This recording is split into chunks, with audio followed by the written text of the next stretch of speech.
it's a wonderful opportunity to thank the people who take care of our children. I mean, it's one of the hardest jobs I think that's out there, and I appreciate every single one of you who have to do that day in and day out. It's not just a 9 to 5 job; it's a 24/7, 365 job that it's tough work, and I appreciate you all doing that. So I'll read the proclamation here. Whereas organizations like the Child Care Task Force of Ellis County and countless others nationwide are recognizing our community's child care providers on this day, and whereas over half of the children under the age of 6 nationwide are estimated to spend some time in a non-parental care arrangement on a weekly basis, which provides critical enrichment opportunities, nurtures development for children of all backgrounds, and is a vital building block of our local and state economy. And whereas the COVID-19 pandemic has created tremendous hardship for child care providers and families of Kansas who depend on them, who have continued to meet the needs of families while risking their health and financial stability to remain open. And whereas Ellis County residents recognize the hardships that child care providers face while operating a child care business out of their homes while trying to simultaneously take care of their families. Whereas child care centers have significant challenges in maintaining needed workforce numbers, and whereas our future depends on the quality of the early childhood experiences provided to young children today, and whereas support for high-quality child care represents a worthy commitment to our children's future. Now, therefore, I, Mason Reuter, Mayor of the City of Haze, hereby proclaim May 6th, 2022 as Child Care Provider Appreciation Day in Haze, Kansas, and urge all citizens to recognize child care providers as elevated professionals in our communities who provide a significant impact on our county's youth. In witness thereof, I have hereunto set my hand and affix the seal of the City of Haze this 28th day of April, 2022.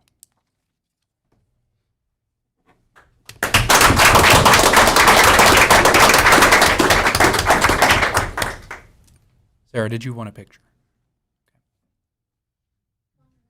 Good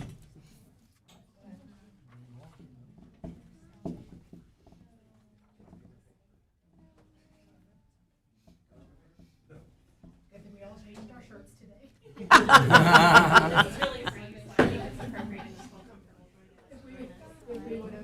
Mountain Dew out of the camera.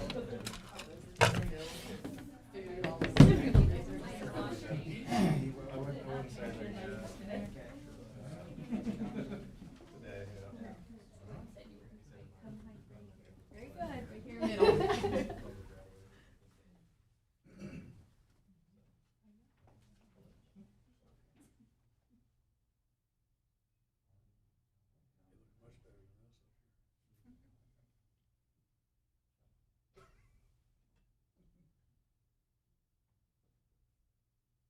I got you all. Thank you. Thank you all. I appreciate Thank you all for coming and for all you do. Yeah.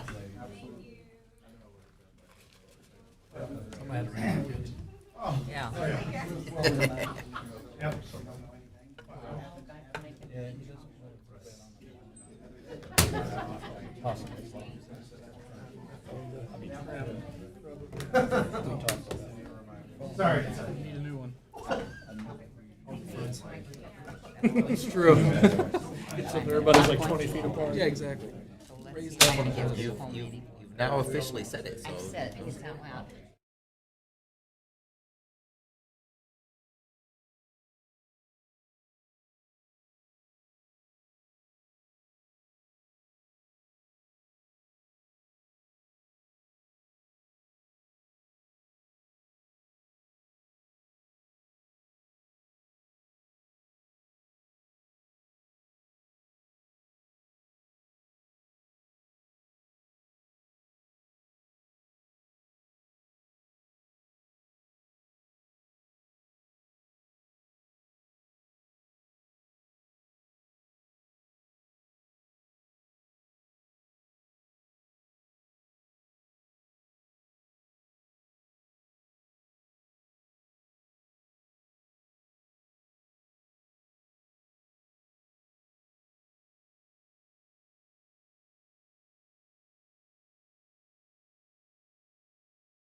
was a weak one.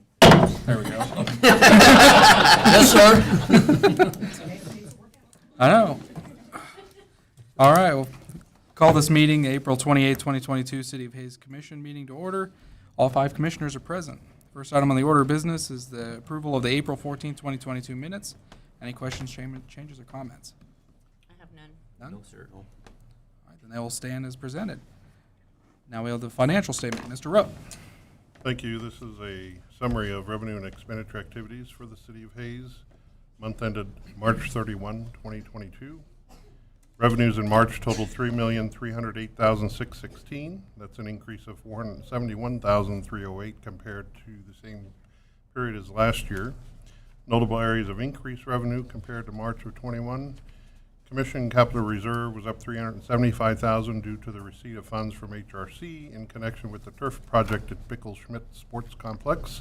That was the second receipt for their total of $750,000. Local alcoholic liquor tax is up $100,000 in general fund. However, this is a posting error and will be corrected in April. This tax should have been split between the general fund, special parks, and special alcohol. In total, this tax is up $33,648 when compared to last year. And economic development revenues were up $243,700 for the pass-through MIH funds for new Frontier apartments. Notable areas of revenue decrease: airport improvement was off $103,546 for FAA grant funds received at this time last year. Residential and business water consumption, as well as total revenue, were basically flat for the month. Year-to-date, total revenue is down 6.62%. Expenditures in March totaled $3,398,118. That's an increase of $386,232 when we compare to the same period as last year. Some notable areas of increased expenditure: airport fund, general supplies, and other contractual were up a total of $40,000. These expenditures included new signage, parking lot speed bumps, and miscellaneous equipment. Airport improvement rose $69,000 due mainly to the recent land acquisition. Information technology, other contractual increase $45,000 due to the financial software maintenance renewal. Purchase of the 9mm ammo for the police department increased their general supplies $10,500 as compared to this time last year. And projects for water reclamation reserves rose $47,185 due to the replacement of a reuse line under Big Creek. Notable areas of decreased expenditure: you may have noticed a credit of $24,350 to the airport fund repairs to buildings this time last year. That was an insurance claim on a hangar door. The next entry is a repeat from last month. I apologize, that should have been struck. City Commission capital reserve fell at $112,816 due to the start of shade structures at Bickle-Schmidt Sports Complex a year ago. New equipment reserve was down $85,750 due to the purchase of UTVs and mowers at this time last year. And ongoing water line improvements at this time last year decreased water reserve expenditures $95,000. Month to date, general fund sales tax collections were at $695,901. That's an increase of $34,579 or 5% as compared to last year. Year to date, general fund sales tax is at $2,276,910. That's up $264,000 or 13% from a year ago. The 6-month average is at 14.7%, and that's an increase of 13% when compared to a year ago. Month to date county sales tax collections were at $84,430, up $3,000 or 3.8% from a year ago.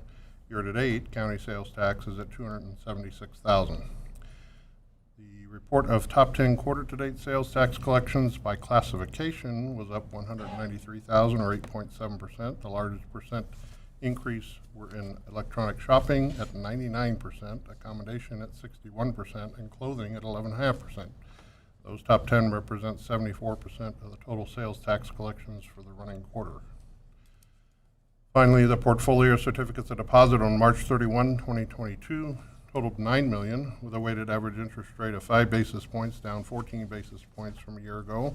Total par value of U.S. Treasuries is $53.454 million with a weighted average yield to maturity of 38 basis points. I might add that that is the only thing I'm getting bids on right now. Banks are not bidding on CDs. I guess they have enough cash. So. The total balance on the money market account on March 31, 2022 was $3.5 million with a current yield of 5 basis points, and Total investments are up $13,401,096. I'll make a motion to approve the March financial report. Second. We have a motion by Commissioner Musil, second by Commissioner Barrick. Any questions or comments for Kim? Looks good. I'll Water call- usage down, alcohol usage up. That's my slogan. Correlation there, maybe? All right, I'll call for a vote. All in favor, please say aye. Aye. Passes 5-0. Thank you, Kim. All right. Now we have citizen comments for non-agenda items. No one? All right. And next up on the consent agenda, we have the mayoral appointments for approval for the Haze Public Library Board. I move for approval of the consent agenda. Seconded. Motion by Commissioner Jacobs, second by Commissioner Burgess. Any questions or comments? Okay. All in favor, please say aye. Aye. Aye. Passes 5-0. Now we'll do the Grow Haze update. Doug Williams. Hopefully we're growing. Good evening. I'm Doug Williams, Executive Director of Grow Haze. Thank you for having me tonight. Always a pleasure to come before the city of Haze. Wanted to come tonight and give you a little bit of an update on some projects and that kind of thing. I'll try and just hit the high points and be brief because I know you're anxious to get to Jeff's presentation on sewers. And And his birthday party. who wouldn't be? But I wanted to cover three things with you tonight, basically. One is the microfactory that you may have read about and heard some things about. Other are housing activities, and then also just some other activities we're working on. The microfactory, as you may have heard, we did receive a grant, a base grant from the state of Kansas. They had over 417 actual applications and $1.8 billion in requests for $100 million in funds that they were going to distribute. And we were successful in getting a $2.63 million grant to construct this microfactory. Last year, you approved in your budget, you and the county both made an investment in our organization so that we could hire another person. And this is a direct result of that additional resource that we were able to put on, is a $2.63 million grant, because it wouldn't happen without David Klingon, who's here tonight, and he was put on in January 1st when we got the additional funding from the city of Haze and Ellis County. And as a result, we were able to get this grant. So money well spent, I think. This is what a microfactory is an incubator for startup manufacturing companies. And this is for a 30,000 square foot building, which will be located at the corner of 9th and Commerce Parkway, which is a lot directly to the south of Glassman Corporation. If you drive out there, there's a lot just to the south across 9th Street from Glassman Corporation. It's in the city limits. It's part of the Heart of America edition. And we have asked Heart of America to donate that site to this microfactory project. We believe they will. We haven't worked through all the details of that, but we believe that Heart of America is going to donate that and just one more addition to this project. Look, something like that, maybe a little different. We're not 100% sure exactly what it's going to look like, but something along those lines.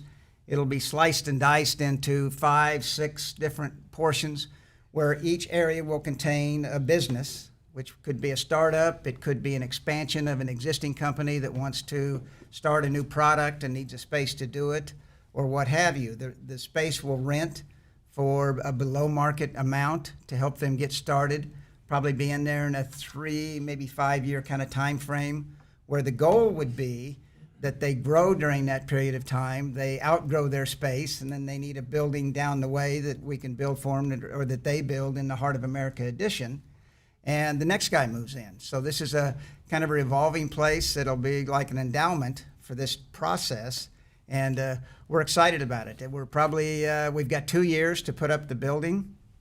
I'd like to think that we could get it done in about a year's time, so we shall see. But it's exciting. This is a big project for us and a great opportunity, I think, for our community to focus on an area that we don't have that much of, manufacturing. We're primarily a white-collar community. You've got Haze Medical Center as the largest employer, Fort Hays State the next, USD 489 the next. Yes, we have some manufacturing, but it would be nice to have some more. Now, we'll hear about water and that type of thing as the limiting factors as to the type of manufacturing and that type of thing that we can attract. But on a small scale, this could be a real good launch pad for those type of businesses. Doug, is it too early to know? Is there people here locally that are wanting to move into something like that? Or? It is early, Sean, but we've got 2 or 3 prospects that have either people have told us, hey, you need to talk to this person because they're doing something out of their garage and they're doing really well and they need to expand, or we've had a couple of people who have expressed a little bit of interest. So the good news is we've got about a year or so to find those people. But don't have anybody specifically identified yet, but we do have some prospects. Next thing I wanted to cover was housing. You know, that's the elephant in the room. It always has been. You guys have seen me put up this chart a zillion times, but if you're going to attract a workforce and retain a workforce, it all starts with housing. And I think we've got some exciting things to talk about when it comes to housing. If you look at this is a statement that we put up often about without available housing, we don't have the ability to attract an adequate workforce or retain the workforce we have. We have some housing things going on. You know, we've got the Tall Grass second edition, the RHAD out there, the Frontier Apartments that Justin Prajant has been before you, and you approved a second-story RHID project. If you've driven by there much, he started activity over there. Primarily demolition and whatnot right now, but he's getting started on that, and we'll continue forward with it this summer. The Washington School, the Overland Property Group, is, I believe, complete on that project and actually renting units down there already. That's 14 units. You've got a RHAD application before you tonight for 36 units behind the Washington School property. And then you've got the Ellis Estates project out on 33rd Street that has ultimately will have 42 units. There's another duplex or 2 around going up. So if you tally all those up, you get about 102 to 104 units that are at various stages of either construction or completion in the community. And that's critical that we are adding to that housing stock that we have because we're grossly understocked. I talked to a gentleman at the Fort Haze endowment yesterday, or the alumni, it was endowment, and he said they have professors living in McMindus Hall right now with students because they can't find housing. And I'm not sure that's a good mix with freshman students living with college professors and sharing bathrooms and things. Probably not the best recruiting tool Fort Haze has for trying to recruit faculty into our community. So these projects are important. We talk about the Tallgrass project, the Heart of America project. Looking at that map, the 4 green areas you see are actually, they've closed. Homeowners have moved into those homes in the last couple of weeks, so they're done. The homes under construction in orange, they're at various stages. 6 of them are nearing completion, will be done in the next 30 days. 8 have just been started. If you go out there, you'll see by tomorrow, I believe you'll see 8 basements completed on those homes. Kelly Kinky with Homes by Cornerstone has put those up. And he will start. Unfortunately, he's dealing with some of the challenges builders deal with. His framer can't start till mid-June. So here he'll sit for 45 days or so waiting for the framer to get there to start on that process. And that's just one of the many challenges that these contractors have. But these guys have really stepped up. Adam Prey, Platinum Builders, and his group have purchased another 8 lots, and they intend to start 8 more homes this summer. Paul Wartenberger has purchased 3 more lots, and they intend to start 3 more homes this summer. So a lot of activity out there, and it won't be long, and that development will be full. As you can see, the areas in white are the only lots that are left that are unspoken for. And the only reason they're unspoken for is because we require them to start within 90 days after buying a lot. So they would buy them right now, but they aren't in a position where they can get their subcontractors in and get their own people, in the case of Paul Wartenberger, in there fast enough because they've got other commitments. And we hear all the time, well, we should bring in framers from the outside, but that doesn't work. They're busy in other places too, so it's just the nature of the beast that we're dealing with here. Doug, excuse me, on Sure. the sales that have already happened and those that we know are happening, because for all intents and purposes, almost everything's sold. They're all sold. All sold. Yeah. Are people that are moving into those, are they moving out of an existing property in town that they own? Glad you asked that because it's an interesting combination. We've had, there's probably 2 or 3 of them that are sold. that are moving up. There's one or two that people are moving down. And then a lot of them are first-time home buyers, a lot of them moving from out of town. We've got a fair number moving in from out of town. That And is so really we've got good. kind of a cross-section of Thank you. people that are moving in there. In addition, you'll see this area, if I can make the, up in here, this 21 acres. Heart of America has recently purchased that 21 acres, and they're currently having an engineer design that for the next phase. We hope to start, what I'm showing there is phase 2 in the next 2 or 3 months. If we can get things going and get a contractor in there to get the streets in. We have some challenges there too, because Midwest Energy is 12 months out in getting transformers for homes. So we fight that battle as well. But we're going to get started this summer on those next 18 lots, and then sometime in the next year or two, we're going to look at that 21 acres to the north and just try and continue this further north. You mentioned, Sandy, who's buying these. This was an email I got in January 14th of 2019 from a family, couple, retired couple from Topeka. And they were inquiring about this development. And they were asking about it, and I'm happy to say that they purchased one of the homes out there. Really? So they're going to be That's moving back, terrific. get closer to their kids, and going to be moving in sometime in the next 2 or 3 months. That's fantastic. So that's what we're able to attract if we have the inventory. And that's why it's so critical that we continue to try and develop this inventory any way we can. Other activity, our Imagine Ellis County Committee has been busy. We've had town hall meetings in Haze, Victoria, and Ellis. We also met with business leaders. We're compiling those results right now. We're going to get those out where people can see what the issues are, what people would like to see, what their dreams and ambitions are. And then this summer, we're going to be doing a community survey with the Docking Institute. Is going to put that out for us sometime mid to late summer.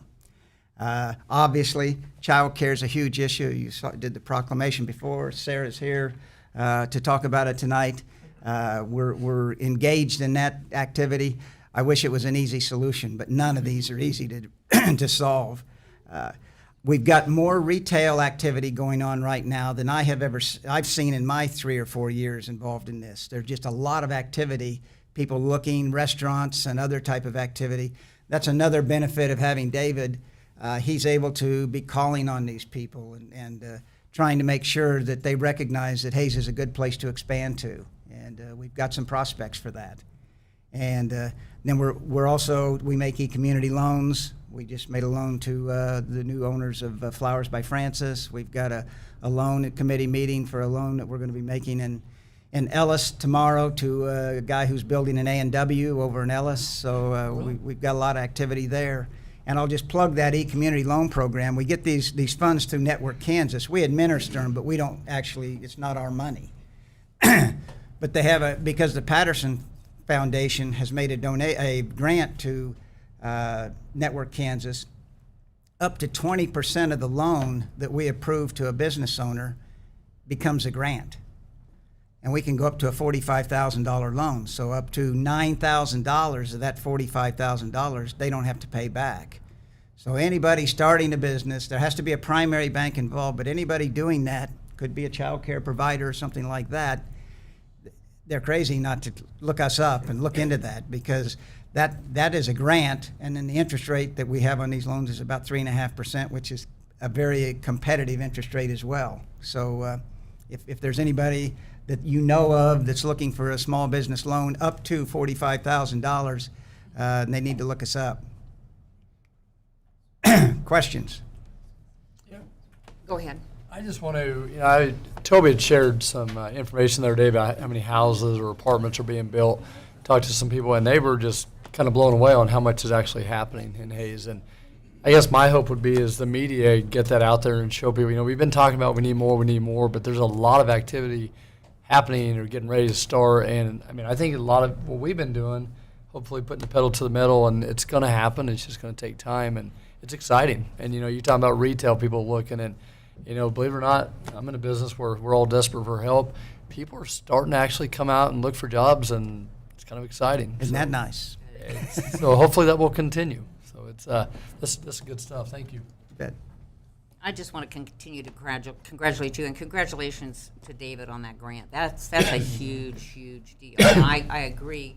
In watching Doug work, he'd have never had time to do that grant. So it happened because you're there, David. So I appreciate that. But the efforts that are going on there are touching every area of this community, and I think that's what's important to know. And county, absolutely. It's going everywhere, and we appreciate everything you're doing, and whatever we can do to continue to facilitate good things, you let us know. We'll be I back. know you We'll be will. back when there's not Watch out! Watch out! I almost wanted to Thanks for swallow that that lead-in. before I said it. I've never done something I like thought I that. would swallow that and not say it. I've been there. Yeah, Doug and David, I really appreciate all the work that you guys are doing for Haze. It's fantastic. And the rest of Grow Haze too, the board, everybody. I know I work down there in brief space with you guys, and you're constantly going. I mean, it's just crazy you got how busy you guys are. So, and it's showing. The entire community's seeing it. New homes, new businesses, flourishing businesses. It takes time, but it's getting there, and it's very exciting to see that process happening, and it happens with people like you guys. So appreciate it. We couldn't do it without you, I guarantee you. So we appreciate what the city and the county have been willing to do. Thank you. Come anytime with that good news. Yeah. Okay. Thanks, Doug. All right. Progress report for the Child Care Task Force of Ellis County. Sarah.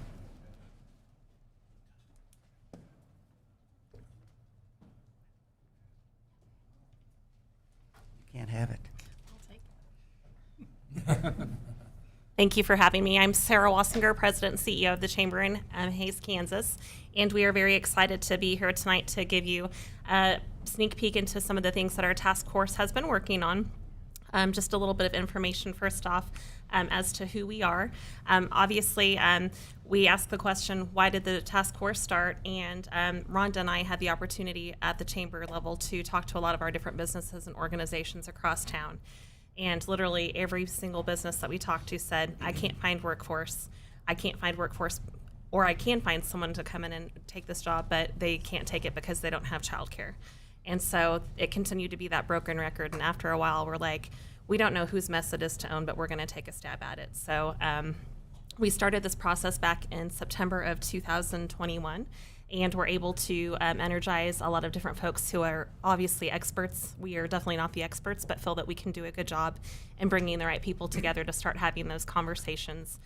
Kansas Department of Health and Environment has been wonderful to work with so far, and we also have had Child Care Aware of Kansas serve as a great resource for us too. And then also just from an education standpoint, Fort Hays State University, KU. We've also had USD 388 Ellis Public Schools and USD 489 Hays Public Schools. And then we've also had different businesses be a part of the conversation, and Hays Med, as well as Nex-Tech Wireless, DSNWK, and Golden Belt Cooperative specifically want to be engaged from an employer standpoint of possibly helping do some funding mechanisms to help address the issues. And then we've also had a thank you to KSU Cottonwood Extension District. They've been a part of the survey process to where we've been able to gather some of our data that's been very essential for our efforts. Definitely thank you to Doug and David for being a part of this as well through Grow Haze. And then Heartland Community Foundation, Breathe Coffee House, our Victoria Senior Center, and then of course, last but not least, our child care providers, the reason that we had the proclamation tonight. Without their voices and them telling us what things they need to be able to continue to do their jobs, but also to attract and recruit new providers, our efforts would be very impossible. So we'll dig into the data for the survey that we conducted. The survey was done back in November and December of 2021. We had a wonderful response rate. Many communities struggle to even get 500 responses that are a similar size to Ellis County, and we actually received close to 800. Some of the most surprising data that we found was we are a little bit unique in our county, according to what KSU has shared with their research for other counties. Our county actually shared that affordability was not necessarily as important as quality and reliable. And in most communities, that affordability piece actually is more of a concern for their families. Obviously, quality of care, you can see 76 responded that cost of affordability was their top barrier, dependability of care, 68 respondents, and quality of care, 63. And I want to point out there were a couple of different portions of the survey. So the adults seeking childcare, this is that segment of population that was actually looking for childcare, and this data kind of applies to them. One thing that surprised us as well is child care center was the preferred form of child care. And we think that that's partially because of COVID. Obviously, when we had to close individual homes during COVID, if there was a positive test or case in the house, that made it challenging for families to still have child care. So we think that might have been a little bit of why that data is a little bit different than the last time a child care survey was done. Moving into the child care survey for adults seeking care continued, we were interested to find out as well, when is care needed? 53% shared that Monday through Friday is needed. 22% really need care for snow days and holidays and things of that nature. We were surprised, 4% evenings. We don't really have a lot of options for families who do shift work, whether they be in retail or some of our manufacturing industries. And then obviously, when a child is sick, they don't really have an option to get care when they're trying to work. So another thing that was surveyed was just the kind of median household income. We wanted to also be able to track some of the stats for affordable health care and how much of a person's actual wages was going towards child care. I won't go all of that, as that survey information is available on the website. One thing that we found was the most impactful actually in this survey was the component and tie-in directly into workforce. 151 people in Ellis County would re-enter the workforce tomorrow if they actually had affordable and reliable childcare. 151 people, I will repeat that. We have a lot of people that aren't counted in our current unemployment rate, and if you look at the map there, I know it's a little challenging to see. But Ellis County, for the month of March, had an unemployment rate of 1.7%. And so the people aren't there, folks. And if they are there, they're at home watching their kids because they can't find someone else to watch their kids. Going into adults who do have child care, we also wanted to get some information from them as well. A lot of folks have care in a non-relative's home. So that was 110 folks surveyed, shared that information. Again, 44 showed that they were in a child care center, and then school-based programs accounted for 35 of the respondents there. And then 293 folks actually answered that survey data.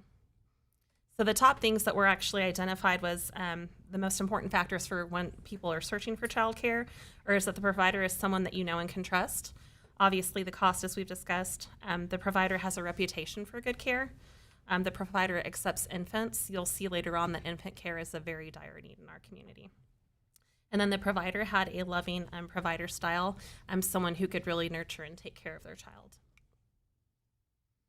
So these are, again, some of the different statistics that were shared for families who currently have child care, what is most important to them. And so very similar results with the survey respondents here. And then one thing, seeking care. So we had 270 respondents, and if you can tell, this is where we go into that infant care statistic. 61 families are searching for 0 to 11 a month care, and then 12 to 18 months, we have 26 families that responded that are looking for child care there. But we definitely have an impact with young mothers. At the chamber, we're also starting to hear families say that they're opting to not have children right now because they just don't have child care. The waiting lists are so significant that we have families who have called essentially every child care provider, and if they would wait to go back to the workforce, they'd be waiting for about a year to a year and a half. Most of our centers are actually at a 40 or more waiting list right now in Ellis County. So talking about dependability of care, one thing I want to point out is the bottom of the slide right here. We have 218 people responded to the dependability of care question. I'm guessing that the two people who shared that it was very unimportant are living under a rock, or perhaps they thought that they were answering the other way and intended to. 199 of the 218 said it was a very important issue in our community, and then of course 17 shared that it was as well somewhat important. And then 202 said that the quality of care was very important. 13 shared that it was somewhat important, and again, the same two people living under that proverbial rock didn't think that quality of care mattered. And then cost of affordability of care, 194 shared that that was very important, and 20 shared that that was somewhat important. Some of the other things that were identified is, in general, families in our community have access to adequate supply of child care services. 219 responded to that, and we had 120 of those folks strongly disagree. So I think our community realizes the fact that child care is definitely an issue. Asking the question on affordability, 45% strongly agree that affordability is definitely an economic issue for our county. And then federal and state governments should make child care services more affordable than they are presently. 91% of respondents strongly agreed to that, while 57 someone agreed with that. This one was an interesting one too. County government has a role to play in access to quality, affordable child care. 75 shared somewhat agree, and 68 shared strongly agree. There's a term called market failure that people will use when a system is broken and when it can no longer fund itself. And across our nation, childcare is in market failure. I think that the survey that we have shown here for Ellis County definitely shows that. The final question that was asked here was, churches have a role to play in access to equality and affordable care. And there was a mixture of responses on this one, but I think that it kind of evened out. Some agreed with that, some disagreed with that. I want to go back really quick. For anybody who might be following along from home, this summary survey data is available on our chamber website under the News and Announcements and Resources tab if you want to look at the full summary report. So are there any questions for the summary report before I move on? I just have a question. Is the numbers you give us, I mean, is that pretty average for Kansas? I mean, pretty standard, the numbers, or is that something that's even available to know? I would have to probably work with KSU Extension and Research to do more of a data analysis comparing our community to another. One thing that they shared with us, though, Bradford Wiles was who conducted our survey for us. He did share that we're not unique in Ellis County. He believed that our findings were very similar to what other communities are experiencing. I have some friends in some other bigger cities in Kansas, and it sounds a lot like what you're giving us. So curious. Okay. So I just comment or question. So if we as a city and a county took initiative and created child care center or centers, that would pretty much put us at a pretty huge competitive advantage against every other city in the state of Kansas, as far as being able to. One center people? wouldn't even make a dent. I in said our need. centers. Centers, yes, would be. I think if you look at the data, part of the goal of our task force is to utilize the survey data that was shared and try to act on the needs and wants of our communities. So there's a lot of conversations happening in the background for different ways that we might be able to get a few centers opened up sooner than later. Unfortunately, a lot of that information is private in nature since it's still being in the early discussion stages. So, but yes, child care centers are going to have a bigger dent in that need. We have close to 800 children, I think, in Ellis County that could actually have care right now. That's what I was just going to ask. We have 151 people that go back in the workforce, and they have more than one child in most cases. So we have at least, I thought 500, but 800, it's just phenomenal. And that's for the county. So Yeah, and I think the issue, like you talked about with the market failure, is a huge problem with it too. I mean, we could build 3-4 centers, but we don't have the people who are going to do it. I mean, most of these providers aren't driving around in Bentleys and whatnot. I mean, it's not done for the money. I don't think, if you follow inflation on every other cost of service, I don't think they've increased their prices by 9%. I'm assuming they're all pretty flat and stagnant. So it's an entire, not just our community. I mean, it's countrywide, seeing the issue that's coming before us. I mean, you've got to find a way to either make it as a profitable and sustainable job, or nobody's going to leave. I mean, what was the 800 some people left between 2020 and 2022 in childcare in Kansas? I mean, 800 different places are closing. I mean, you hear it every day. Oh, they're closing. Why? They're going to go. They can go make more money somewhere else. They don't have the wear and tear on their homes. They don't have the headache that comes with it sometimes. I mean, it's these people are a blessing and need to be treated as such. And it's it's a sad state that we're in that we don't. I mean, a lot of people can think of them as babysitters, and they're not babysitters. It's not how it is. I don't like when people say, "Yeah, I'm taking them. I drop them off at the babysitter Monday through Friday." It's not how it works. It's, yeah, this is an actual career. It needs to happen, and it needs to happen now. And they allow us to have a career. Yeah, they allow everybody else to work. I mean, if you don't have these people to do that, like you said, 151 people could go back into the workforce now. It's got to be a push and pull on both ends. So I'm not saying that against you. I'm just talking at you. I would like to identify the fact that these ladies in the room who do provide care, a lot of people have some misunderstandings and maybe don't perceive child care providers as an elevated profession. I assure you it is an elevated profession and a need. When we can't tackle our workforce issues as a county because we don't have enough providers, you are the most important part of our community. And we can build a lot of facilities. If we don't have these people that want to be in this elevated profession, which I really think it is, that's even worse. We heard this week there's at least 2 other entities looking at possible child care answers for our community over and above the child. I mean, it's such a big problem. Everybody's looking at it. I keep wondering what is the next step for us. I mean, we talk about building a couple facilities, and the Hanson Foundation is providing money to Brooks County to build a facility. It's not about building the facility, I don't believe.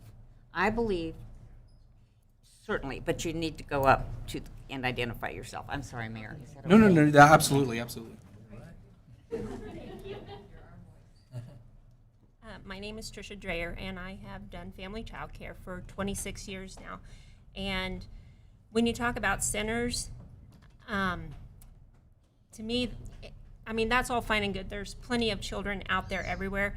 But parents can't afford what centers charge more than we do, sometimes double what we do. Yep. And until you raise how much the parents are getting paid in this town and lower how much housing and everything else is, I just don't see a center being able, unless you have a lot of people that are on DCF or things like that, where they're getting help paying their child care, or early childhood connections partnered with some.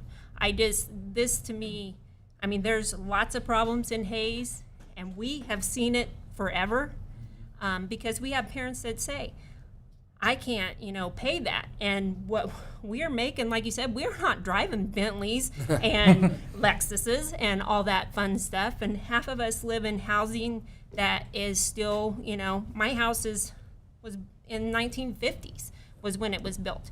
You just, to get the respect, we love that we're starting to see this respect and not be seen as babysitters. But as far as the center thing, if you can do it, phenomenal, because these kids need a place to go. Yep. But parents have to make it. When I was looking at the slide that you were showing, and it showed the average wage was $70,000 to $79,000. Who are these people and where are these jobs? My husband has worked at Fort Haze for over 20 years, and he doesn't even make that. So there are a lot of things in Haze that need to be looked at.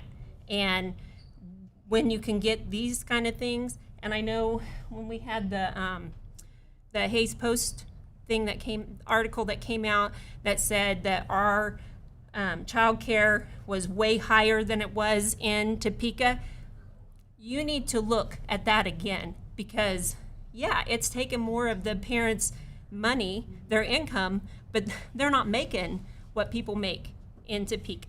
If my husband does construction at Fort Haze, if he went somewhere else and did construction, because my son actually lives in St. Louis now and does construction, and he is making double what my husband, who's been at this job for 22 years, is making. So, I mean, that to me was kind of a slap in the face, because it looks like we're just in it for the money, and we're not. Haze does not pay what other places pay for wages. And so it does look like we take up more of yours, but we're having to pay the same housing. And yeah, we don't get paid holidays and retirement. And you know, I was joking with some people today that I belong to a book club with, and they were blowing up my phone about listening to something on the radio. And I'm like, man, I wish I had a cushy job that I could sit and listen to the radio all day, because at that point in time, I had one that was on the toilet wanting me to come wipe him, another one giving me a hug who smelled suspicious, and you know, I had strawberries and blueberries smashed under the table from snack. So you know, yeah, I really thought, you know, this babysitter, where is the sitting? Because that's false advertising. Because I just don't get. I don't have a problem getting my steps in every day. But anyway, thank you for letting me talk. No, Thank absolutely. you. Thank you Thank very you. much. Appreciate it. Yeah, and this is, You can clap, yes, you can. yeah, and I think this is a good fundamental change that we're seeing across, not just here in Haze, but across the state and nation, that a lot of things are changing. And I pray to God that it's for the better. But I think things are going to shift, and I think it's shifting right. And it starts with things like this, where we actually can identify the problem, because you can't fix anything you don't know the problem to. So the moment you get everybody involved, you start the conversations. Well, what's the issue? Is it overregulation? Is it lack of pay? Yeah, I mean, the regulations that you guys have to read, I've seen my wife's continuing ed and the regulations she's got to deal with. Lord Almighty. That's the kind of things that we gotta look at, and I'm glad you guys are all looking at it. It takes people like that to get things moving. Sorry, I'll stop here. No, you're perfect. So some of the things we've been working on to try to continue figuring out how do we best identify strategies to tackle this problem is we hosted several provider meetings. We were pleased to have one in Ellis and Haze and Victoria. The point of that was to try to connect resources to people who maybe were considering providing childcare, and it turned into a wonderful opportunity to also engage with people who are currently providing childcare as well. We will be hosting a membership lunch in June. This will focus on childcare specifically. We'll have Jennifer Burgart from Child Care Aware of Kansas come be our guest speaker, and that will really be an opportunity for the Chamber to further highlight this need in our community and figure out ways in which we can engage the business community and being a part of the solution. We'll also work on identifying specific projects that we could maybe use to open up spots quickly. So we talk about, you know, these ladies over here providing care. The biggest I think challenge that we have is to respect our current providers and also figure out a way to understand how we can get new people to be involved. We know that the wonderful providers are doing the best they can to keep as many spots full as possible, but at this point in time, that's not enough. And so potentially writing some grants to not only assist our current providers with maybe needs that they have, but also looking at different grants that we might be able to write to open up additional spots with new people that would consider providing care. Sarah, yes, excuse me, of sure. those 151 people that would go back to the workforce, is it that they can't afford childcare, or they can't find childcare, or is it both? Can't find. Cannot find, okay.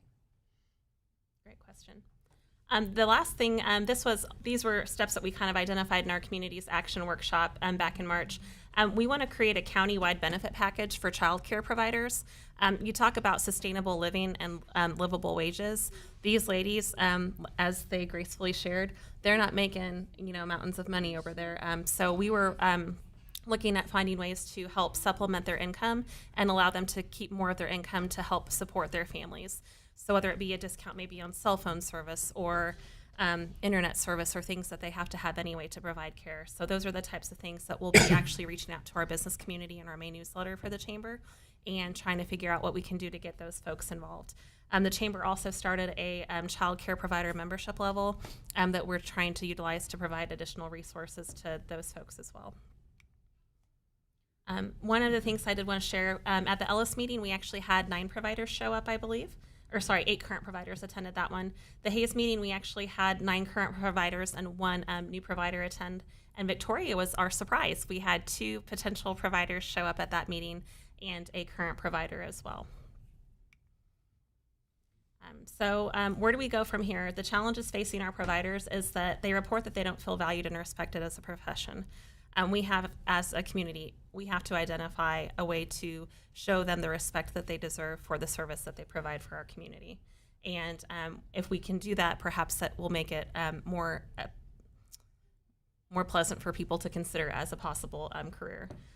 Providing in-home care is definitely challenging for these folks because of silly regulations like not being able to have dog food out or water out for your pets. While you're providing care, they have to worry about how high a shampoo bottle is in the bathtub because that could be an issue for them. The list of that goes on, and we will be working with our elected officials to see what policies we might be able to ease for them to have their jobs be easier. We also have several providers that are nearing retirement age. Child Care Aware of Kansas actually released their last point in time data survey, I think 2 days ago, and we've lost an additional 14 providers since the last report. So we're down to 78 in-home providers in Ellis County. Workforce, yes. Oh, good update. So, and this is the thing that's scary too, is that's just the ones that are on the radar. There may be other people who are stepping out who are still on the books, but they just haven't reported that they've closed. We know that there's a little bit of that going on too.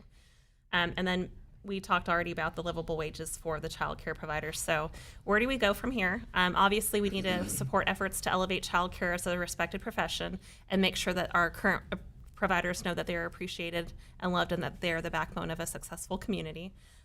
We're going to be seeking different grant opportunities, as I shared, looking at that benefits package for child care providers. One of the things that we had created was a child care provider video. We have a special guest in the room who helped create that video. I want to say thank you to her. But this video will be used by the Chamber and the task force to market some hopefully new people to help us engage in solving our child care needs. I think one of the biggest stressors as a new parent, or even with having more kids, is finding daycare. That was something that we really struggled with and weren't able to find daycare until I was right about to go back to work from maternity leave. So unfortunately right now in the Ellis County community, there's just a huge gap, and there aren't a lot of child care providers who have open spots, if any at all. Our point-in-time data at Child Care Aware of Kansas shows the potential need of around 700 slots for child care in Ellis County. So if you are interested in joining the child care profession, now is the time. I am passionate about daycare because I actually started it when I was about 4 months pregnant with our son, and I couldn't find daycare myself. And I've been around kids all my life, and I thought, I can do this. I wanted to provide something for my kids and other kids where they could learn and grow, and I mean, there's nothing better. Having access to affordable and reliable child care makes it really easy for our employees to make it into work. So I think what it's done is impacted us as the largest employer in the area. Through the growth of the community, we've just kind of outgrown it, and we have fewer providers. Our daycare provider really is just so valuable to us, and daycare providers in general are really the foundation of any community, helping these children grow and learn in their first experiences in life. So I really think in order for a community to grow and thrive, we absolutely need to have all of these daycare providers, and they are just such a huge blessing to our communities. If we don't have a place that's here, close and local and easy access, then those employees will seek to work in the place where they actually receive their child care. Child care providers are needed in your community. Families need child care to stay at work, to return to work, and that impacts your community. Helping the workforce is what you will be doing by opening a child care business. Not only that, it's a very rewarding and fulfilling career. If you're needing support and services to begin that journey, please contact Child Care Aware of Kansas. We have the support and resources needed and necessary to begin you on this wonderful journey. I think if you're thinking about opening up a child care, there's nothing better. You're gonna have hard days, but you're gonna have hard days at any job. But I can tell you that our days are few and far between, and even, the challenging behaviors or whatever, when you can get them past and, those hugs are just, there's nothing like it. And the smiles and the giggles and, you know, all the things, they just kind of negate all the challenges and trials that you might go through. And it's just amazing. It's amazing.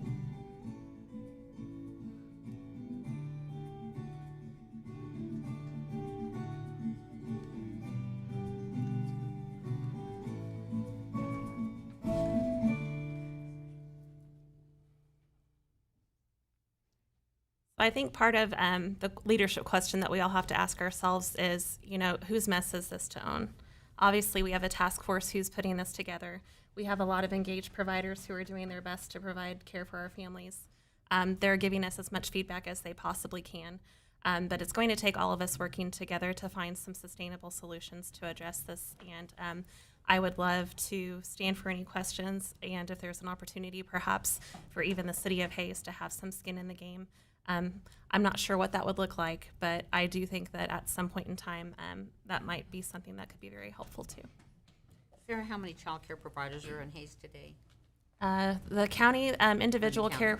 care, I think we have a total of, so there's facilities too, 78 in-home providers is the number that I know off the top of my head. And how many more do you need to take care of the 800 kids that need to go in? Well, most of them can only have 10 if they're an in-home provider. You If need they're 80 more. If they're an in-home group provider, they can do up to 12. And that number Yeah, that negates that. It, Yeah. it really depends on each setup and the ages. Given the number that you had that were in the 0 to 11 months.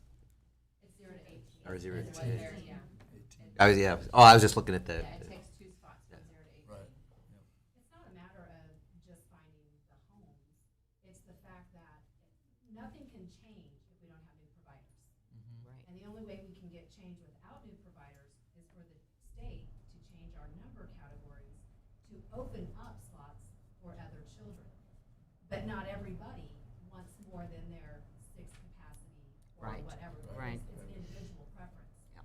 But really it boils down to, if you're trying to place children, is going back to the state and saying, what can the state do to possibly change numbers? The state's not gonna change numbers. It's been this way. I've done daycare for 36 years, so They're it's not gonna proposing change. to change to The- 0 to 18 months to 0 to 12 months, but you can take 4 instead of 3. But then instead of having 10 total kids, you can only have 6. So Yeah. that's not helping. It's not going to help them. And like right now, I don't know. I don't have an opening till 2023 of I don't August, have until. and I have a waiting list of 20 plus people. We can't help. Yeah, our hands are tied.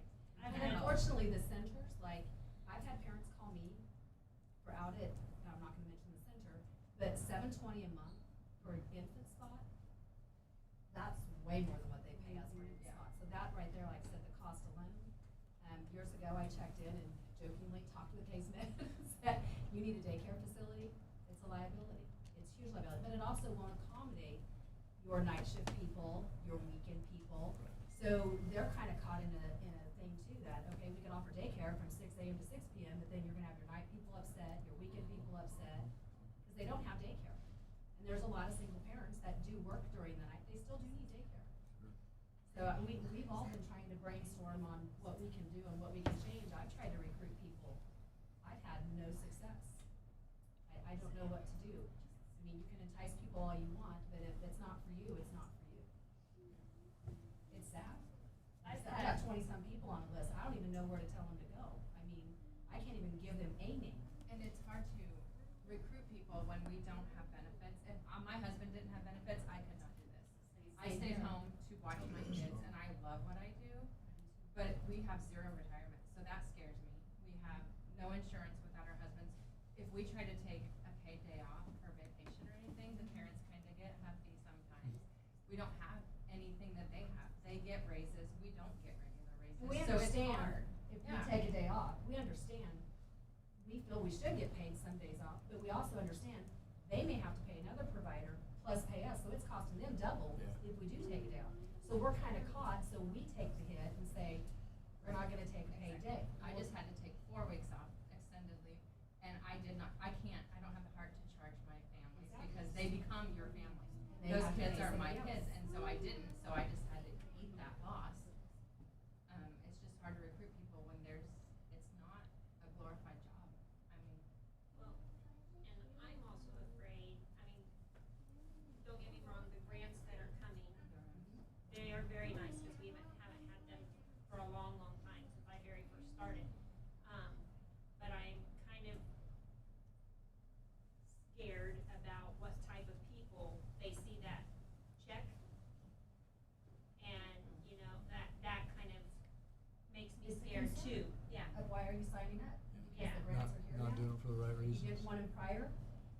And the grants, people think, oh, we're giving this grant, we're getting all this money.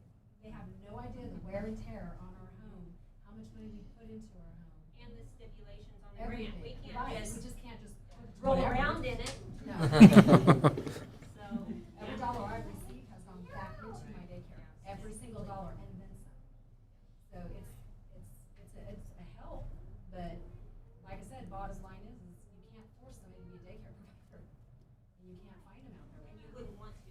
No, because you wouldn't know what kind of care you're. Yeah, and your points are all absolutely 100% correct. And I think, like we were talking with Doug before, it's gonna take time. It's not gonna be an overnight fix.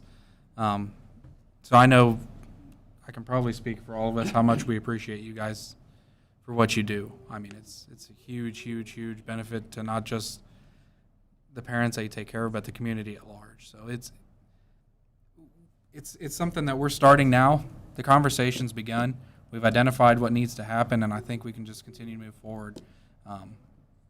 Sarah, I appreciate you getting with these guys and getting stuff moving forward, because I mean, you can't fix it if you're not moving.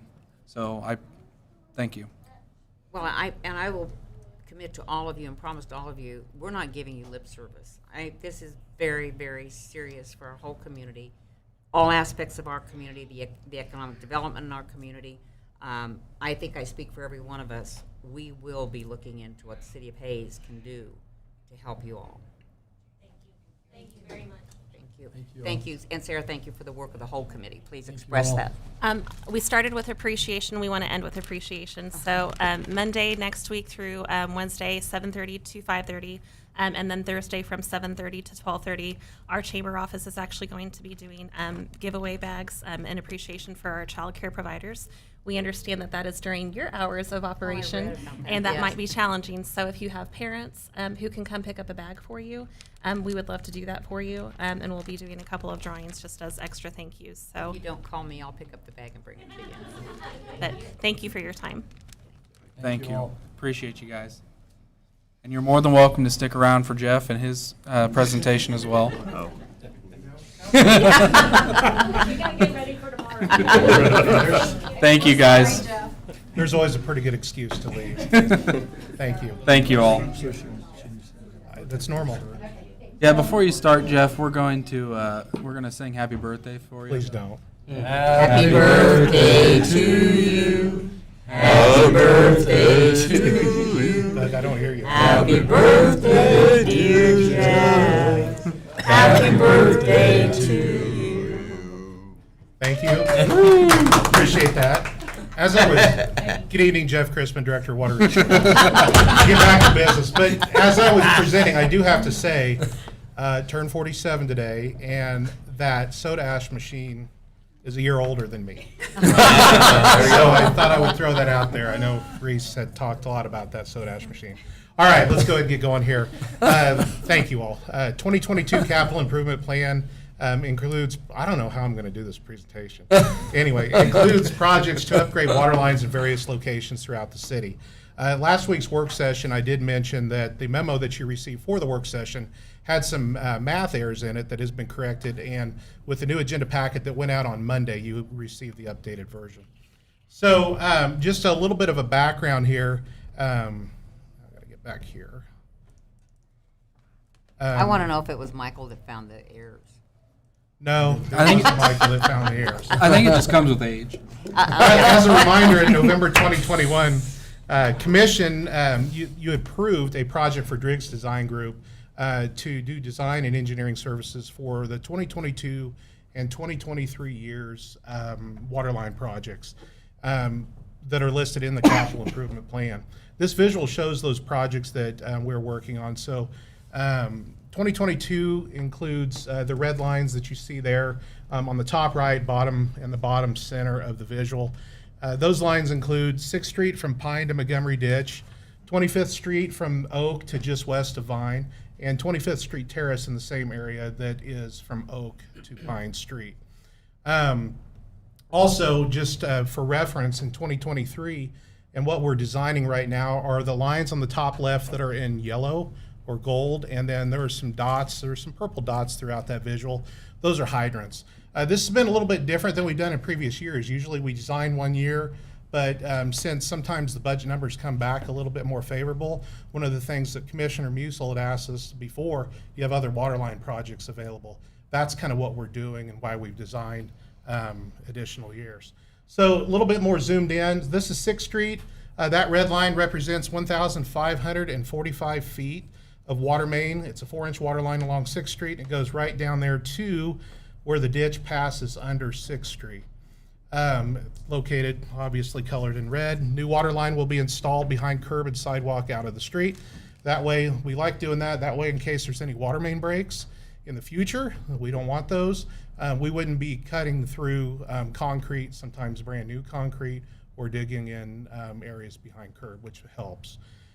This represents 25th Street area. 721 feet of water line along 25th Street from Oak to just about 240 feet west of Vine. That's the bottom red line, and you can see where it goes to where it changes somewhat over to yellow, the highlighted area. We'll talk about that here in a second. Also, 25th Street Terrace, which just is north of that area, that's from Oak to Pine. That water line also will be replaced with this project. In those instances, just the same as 6th Street, the water line will actually be installed behind curb in the sidewalk area, so we're out of the street. I did mention also last week, and I'll mention it again tonight, the scooters area. Down at the bottom right, that's where the new scooters building is being worked on right now. A portion of that water line in that area on 25th Street will need to occur in conjunction with the redevelopment of 2405 Vine, or I'll continue to refer to it as the new scooters location. That project, as you can see, is moving on a little bit quicker than these waterline projects are at this point. We did ask the owners throughout this process if they would be interested in performing approximately 240 feet of waterline work before they complete their site work on their new facility. That would include new curb, sidewalk, and then their driveway area just to the north of their building. Prices from the scooters to perform similar work are equal to what was provided by J Corp for the other work in the different areas throughout the city. So we were happy that that came in, that was favorable. We don't want to come in later and have to tear up concrete that's just put down or sidewalk that's just put down by scooters in order to make that connection. So it was the right idea to get with scooters on this. So this is a closer visual of what the water line basically looks like underneath that area. Primarily behind the sidewalk. And you can see the blue line is an 8-inch line that comes off of Vine. What we're talking about is the red line, basically throughout their property. And then this extends just a little bit west into where the second home is located. And the reason why we asked for it to be a little bit longer than the property area is the 5 red dots that you can see on that visual, those are current areas where we have a repair clamp. We've had to go in and replace or fix a water main. And in those instances, those are repair clamps. So what we want to do is we want to make sure when we're doing any work into that area, we get those repair clamps out right away. If we were to connect if scooters was going to connect to the water line and we left those repair clamps in, those are weak spots, and we don't want to have those in there at this time. We don't want to have another break. So, bids, we opened bids on March 22nd from 3 contractors for the main project, the low bid coming from J Corp of Haze in the amount of $673,440.35. All bids were reviewed by all city staff, the project manager for the city, and also the project engineer, Driggs Design Group, and then they provided a recommendation letter that was within your packets. The low bid of $673,440 has been determined to be the valid low bid and below the engineer's estimate of $804,000, and I'll talk a little bit about that here in just a second. The current schedule for construction for the main project with J Corp is not scheduled to begin until around this summer, so we have about a month or so before they would be available to do that project. And they would take 75 working days to complete that project. Construction of the scooters portion of this project, if approved tonight, could begin next week.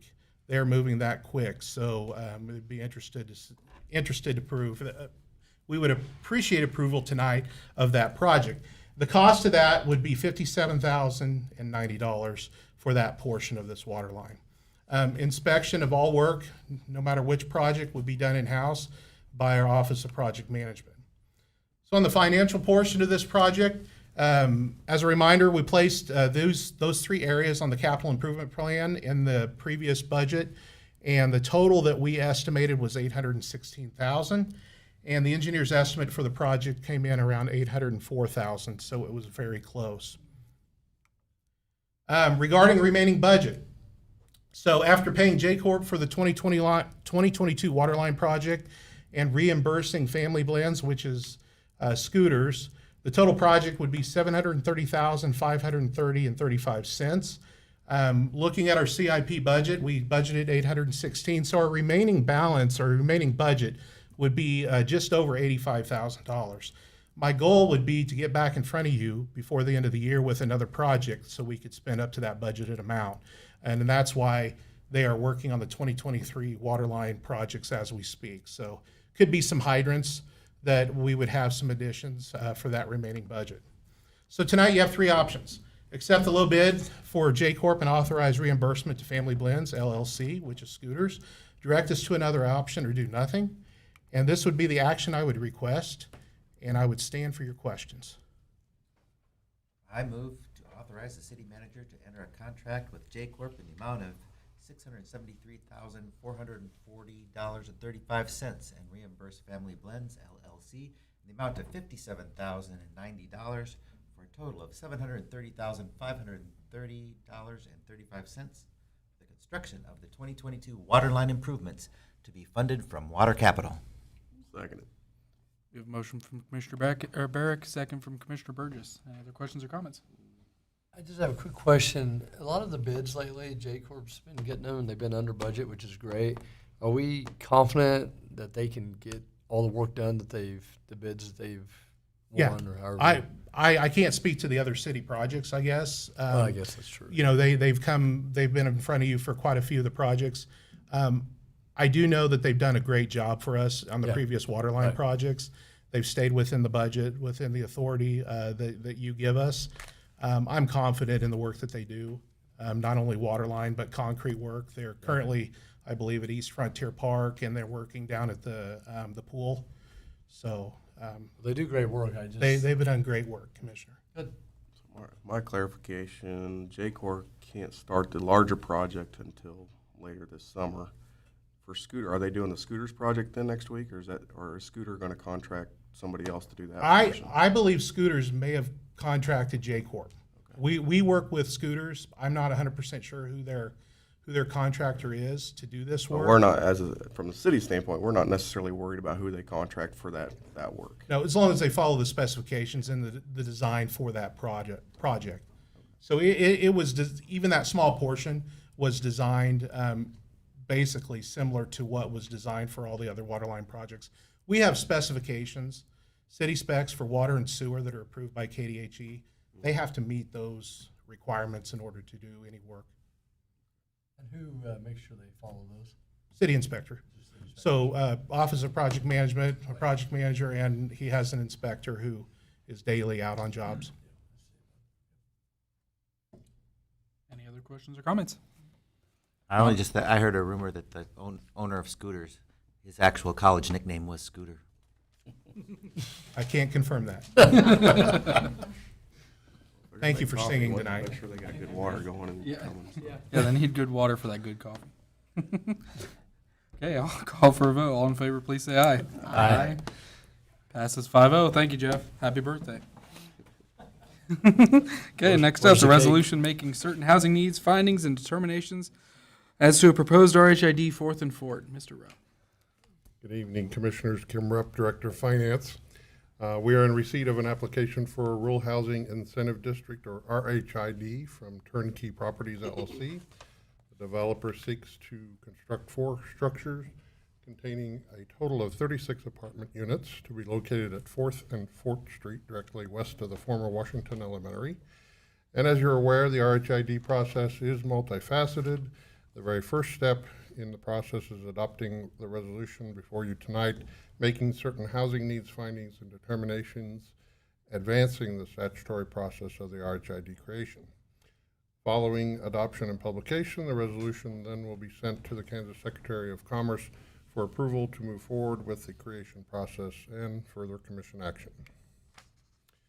Just a refresher, an RHID is defined by the city or county establishing the district and is based on a housing needs analysis. The last one was completed in December 2021 by Docking Institute at Fort Hays State. That analysis must show a shortage of quality housing. The shortage is expected to persist. The shortage is a substantial deterrent to future economic growth, and development of quality housing is dependent on incentives.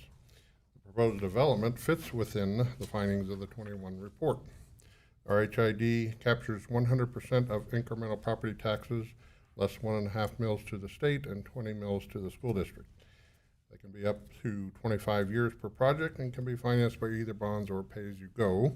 Our own economic development policy prohibits bond financing, therefore the proposed development would be pay-as-you-go.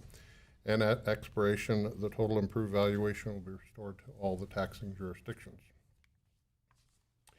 So this map shows you a general location of that property at the arrow there with the Fort Hays Lewis Field to the south there. This is a close-up view, and that shows the site at the proposed development. The former Washington Elementary is directly to the east. It's proposed to be a 4-unit development with a mix of 1- and 2-bedroom apartments along with garages. Some financial considerations. Total cost of the project is estimated to be $3,436,000. That includes acquisition, construction, as well as soft costs, which could include architect, loan interest, consultants, developer fees, travel, appliances. And based on current project cost estimate, the developer estimates that approximately $414,550 of the total project are RHID eligible under state law and the city's economic development policy. So those costs eligible for reimbursement include construction and acquisition. And based on current plans to develop the project, it's estimated the RHID would generate approximately $622,512 in incremental property over that 25-year period. Only eligible RHID reimbursable expenses will be made available to the developer. To move this forward in the RHID process, we will need the approval of the resolution making those certain housing needs findings and determinations. KSA 12-5241 authorizes us as an incorporated city within a population of less than 60,000 to designate rural housing incentive districts within the city. This resolution also finds that 21 housing needs analysis does find those items, that there's a shortage of quality housing, the shortage is expected to persist, the shortage is substantial enough to deter future economic growth and development, and finally that such future economic well-being depends on providing additional incentives for the construction or renovation of quality housing. And the last consideration of the resolution before you is that it defines the boundaries of the RHID as we had shown on the map. This process is quite lengthy. We'll be back a few times. We'll be wrapping up on this application in August, should you continue to move it forward. So we have this week's resolution. After that, a resolution to adopt a development plan and calling a public hearing, holding the public hearing, and then adopting an ordinance to accept the development and create the district. Options would be to adopt the resolution, decline to adopt, or provide us with other direction. And we are recommending and asking for action tonight on the resolution. I move we adopt resolution number 2022-008, making certain housing needs findings and determinations as to a proposed RHID at 4th and Fort. Second. Motion by Commissioner Jacobs, second by Commissioner Musil. Any other questions or comments for Kim? My comments are to Mr. Graham. Thank you for your continued investment in our community. Everything you've done is outstanding, and we're anxious to see the next piece. Thank you. And you're filling a need that we need in our community, so we appreciate it very much. Thank you. Okay. If not, I will call for a vote then. All in favor, please say aye. Aye. Aye. Passes 5-0. Thank you, Kim. Thank you, Kim. Next up, progress. Here comes always, progress. he's always got progress. Mr. Progress himself. Yes. Thank you, Colin Belzer, Assistant City Manager, for this month's progress. For the first time in 21 years, Haze hosted the annual Heart of America State Chapter of the International Code Council and Kansas Association of Code Enforcement Conference. There's approximately 120 attendees, and Vice Mayor Burgess welcomed the attendees to the event. On the 100 block of East 18th, we did some curb brick repairs. So here's some before and then after. And the 22nd and Vine, some water main break repairs occurred. 1500 block of Miller Alley, they did a return and sidewalk improvement. Stormwater staff completed a tree trimming and tree removal project in Chichola Draw from 22nd Street to Centennial. We did hire a professional contractor to trim dead limbs on 21 trees. They actually took out 2 dead and hazardous trees were removed, and then city staff collected all the downed branches, and 18 truckloads of limbs were hauled away.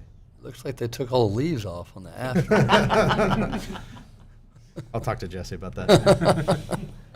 The Haze Fire Department participated in this year's Haze Science Festival at Fort Hays State University's Gross Memorial Coliseum, and the firefighters showed the various technology used in today's fire service. Haze Fire Department hosted Early Childhood Connection Daddy and Me Day. The First Responder Act Collaboration Training, or FACT, is an art collaboration that brings together Fort Hays State University students, individuals with cognitive disabilities, and local first responders to build empathy, trust, and friendship.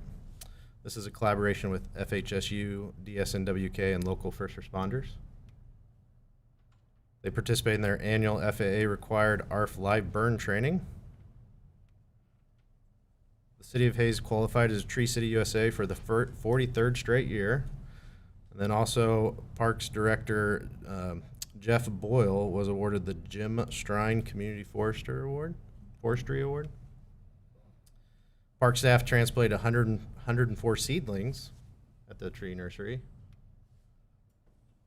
To improve player and spectator accessibility, there's some concrete improvements made at Larks Park. There's one section or side and then the other side. A new entrance sign's been installed at Seven Hills Park. And then golf course staff reworked the landscaping for the fort, and you can actually see we reported on the drainage ditch that they improved, so you can see that improved as well in the foreground. And then the forward tee box on hole number 1, which was constructed last fall, is ready for play.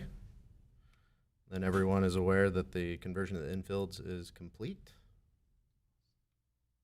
Officer Lindsay Clayton met with the local Girl Scout troop to talk about safety and answered questions about being a police officer. Shift lead Brian Mice read to children at the library as part of the Telecommunications Week, Telecommunicators. And so April 10th to the 16th was actually National Public Safety Telecommunications Week, so to honor our dispatchers. And then the same week was also National Animal Control Officer Appreciation Week. Water Resources Maintenance staff to fix the water leak at 22nd and Main and 27th and Plum.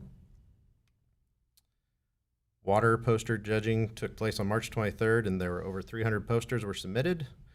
Vice Mayor Burgess congratulated poster winners on that as well. Holly Dickman was asked to speak at a Girl Scout troop meeting to talk about water conservation. CVB was proud to host the Kansas Mission of Mercy event. $159,000 in funds were raised to cover event expenses. Approximately 526 patients were seen.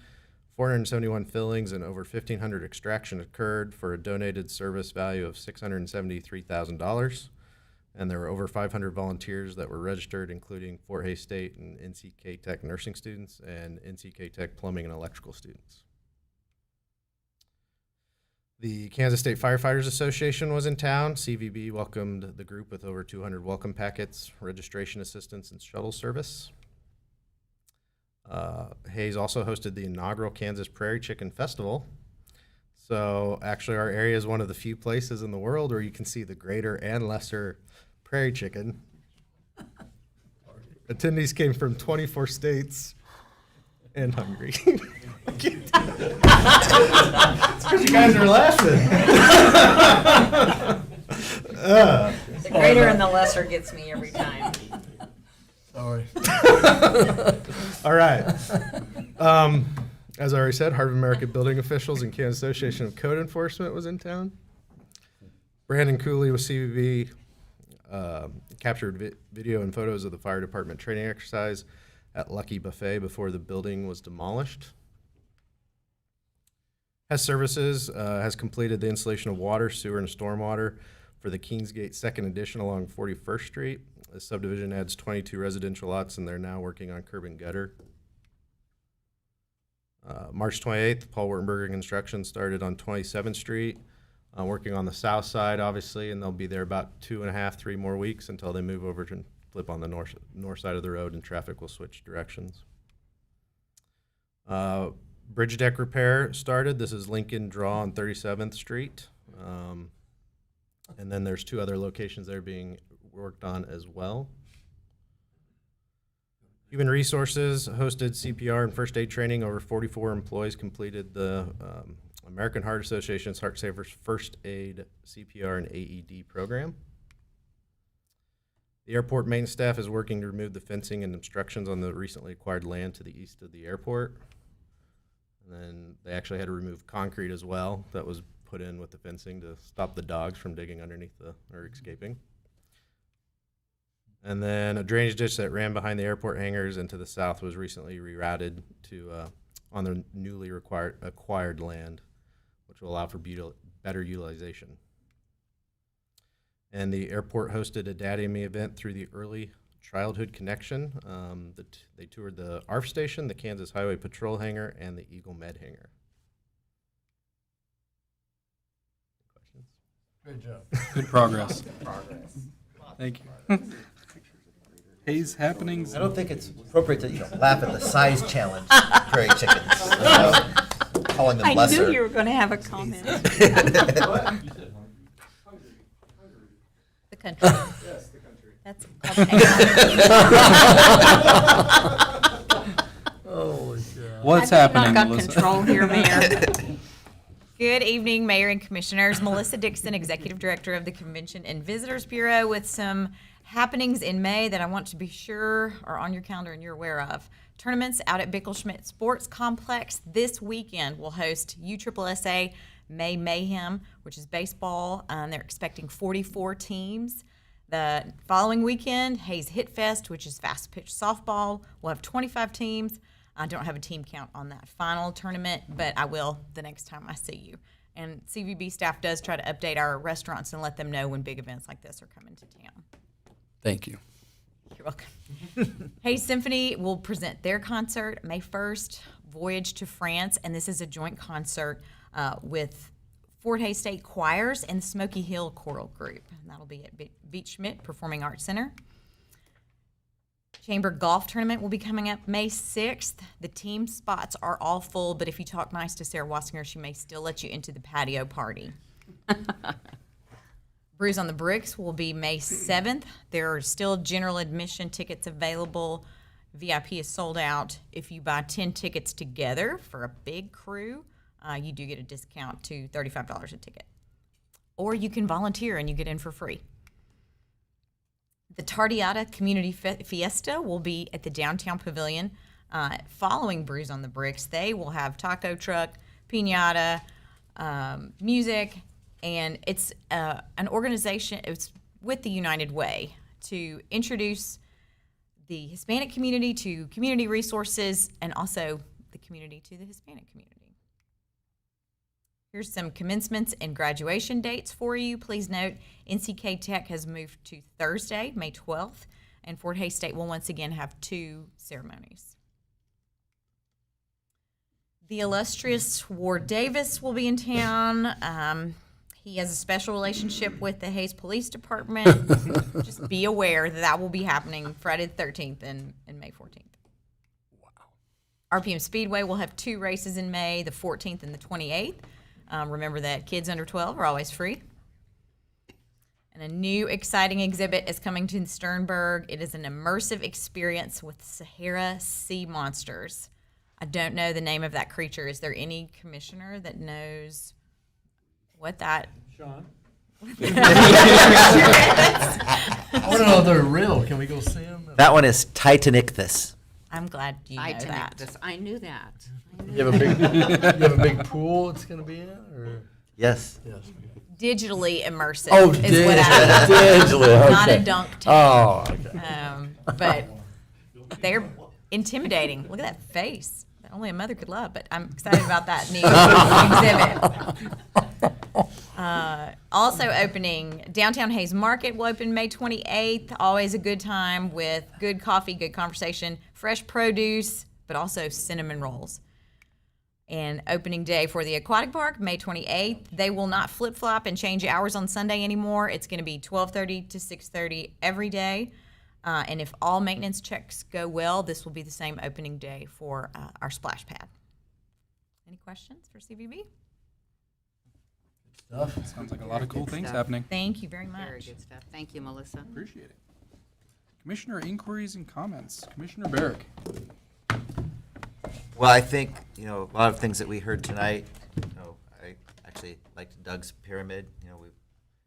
Before I got on the commission, you'd hear a lot of things about things might be in the works for housing, but they actually are in the works now. So that's the base of the pyramid. That's big. The child care is really huge that we have to do something about. The second thing on the pyramid is education. And so everybody has a chance now. You can go vote for the school bond, and that's the next step. We're working on housing, work on the education, and we will be continuing to really grow Haze. Absolutely. Commissioner Jacobs. Well said. Thank you. Commissioner Musso. I also want to say thank you to all the community members of the bond. There's been a lot of keyword volunteers that have spearheaded this, and it's tough on spearheading something like this. And it's not perfect, but I think it's great for our community. I hope people will get out and vote, yay or nay. Hopefully, yay, but it's your right to vote however you want. Toby, we had a retreat many years ago, and you said the communities around us that have grown together is they kind of walked in unison. The city did their work, the county did their work, the school board did their work, the chamber did their work. And I really think, with Grow Haze, with everything you guys are doing, helping us get the housing built, we're all walking in the same way. And I really think there's so much positive going on here. It's not all perfect, but I just really think we're on the right path here. And it's not going to happen overnight, like we talked about, whether it's daycare. But it's something we may need to help with, if we can. I don't know the answer. I don't think any of us do. But there's a lot of important things that I think we are all on the same page, and I think that's exciting for our community. And I'm happy to be part of it. Absolutely. Commissioner Burgess. Yeah, I speak to our schools. I try to highlight our schools, all our schools, as much as I can. There's certainly a lot of talk right now about our public schools, so I'll just bring attention to TMP has ACE auction tomorrow. So I would certainly encourage everybody to look into it and participate if they can to help them with their funding. Absolutely. Thank you. Yes. I think the online is Friday. Do they do everything on Saturday then? Yes. But there are still tickets available for the event, and they'll sell them up right up for the weekend. So anybody that's interested, give them a call. Absolutely. Okay. Only thing I really have is appreciating Sarah and the Child Care Task Force, Doug, you and your crew with Grow Haze, David, getting that base grant. Like Sean said, a lot of good things happening. It's extremely positive to see everybody kind of working towards the same goal. Early voting is happening now. You can go down to 8th and Main and vote. And then the regular day to vote is May 10th. Please get out and vote. Get yourself informed. Check out the website. Go talk to the school board, the bond committee. Go talk to everybody you can, and get yourself informed and vote. I believe we have. I would entertain a motion to recess this meeting to an executive session under the justification and purpose of discussing matters deemed privileged in the attorney-client relationship pursuant to KSA 75-4319B2 for a period not to exceed 40 minutes to include the mayor, city commissioners, city manager, assistant city manager, and attorney representatives of Triplet Wolf Garrettson serving as special counsel to the city. So moved. Seconded. Moved and seconded. All in favor, please say aye. Aye. Aye. Passes 5-0. And we will adjourn to executive session.